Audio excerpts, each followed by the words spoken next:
Indeks dolar Amerika Serikat mencapai level tertinggi baru 20 tahun setelah publikasi laporan inflasi Amerika Serikat. Pada bulan April, harga konsumen terus tumbuh pada laju yang sangat tinggi sebesar 8,3% per tahun. Hal ini dapat memaksa Fed untuk beralih ke kebijakan yang lebih agresif dan menaikkan suku bunga acuan sebesar 75 basis poin daripada 50 basis poin. Dengan latar belakang tersebut, pasar saham turun dan mata uang global terdepresiasi, sedangkan greenback mendapatkan nilainya sebagai aset safe haven. Dalam ulasan video informasi dan analitis kami secara teratur membahas situasi pasar. Saat ini kita akan mencari tahu peristiwa apa yang dapat membentuk sentimen pasar pada awal pekan depan.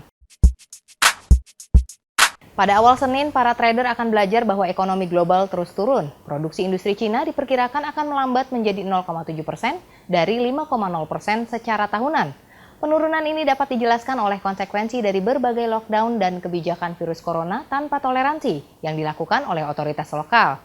Dalam kondisi saat ini, investor mengharapkan People's Bank of China untuk merendahkan suku bunga acuan untuk mendukung pertumbuhan ekonomi.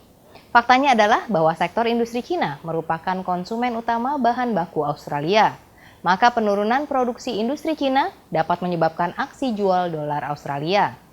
Pada hari Selasa, para trader akan mengalihkan perhatian mereka ke ekonomi Inggris, menganalisis data ketenagakerjaan.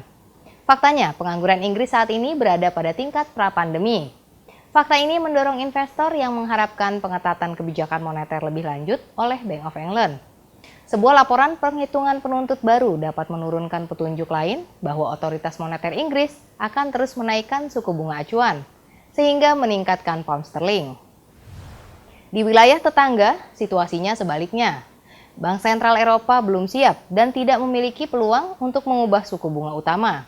Meskipun inflasi zona euro telah mencapai puncaknya, Bank Sentral tidak dapat menggunakan langkah-langkah tegas karena ekonomi yang lemah dan situasi geopolitik yang ada.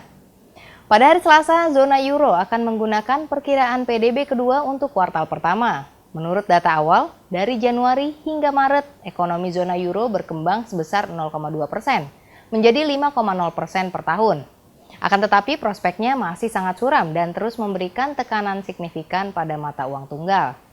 Ekonomi Amerika Serikat ternyata sensitif terhadap perubahan signifikan. Inflasi Amerika Serikat telah melonjak ke level tertinggi 40 tahun dan membatasi aktivitas konsumen. Terlebih lagi, belanja konsumen membentuk 2/3 dari PDB Amerika Serikat. Menurut perkiraan, pada bulan April, penjualan retail Amerika Serikat naik sebesar 0,7% sehingga menunjukkan kinerja yang cukup baik. Akan tetapi secara tahunan, pertumbuhan indikator dapat mengendur menjadi 4,2% dari 6,9%. Namun demikian, pelaku pasar cenderung bereaksi hanya terhadap data positif untuk terus membeli greenback.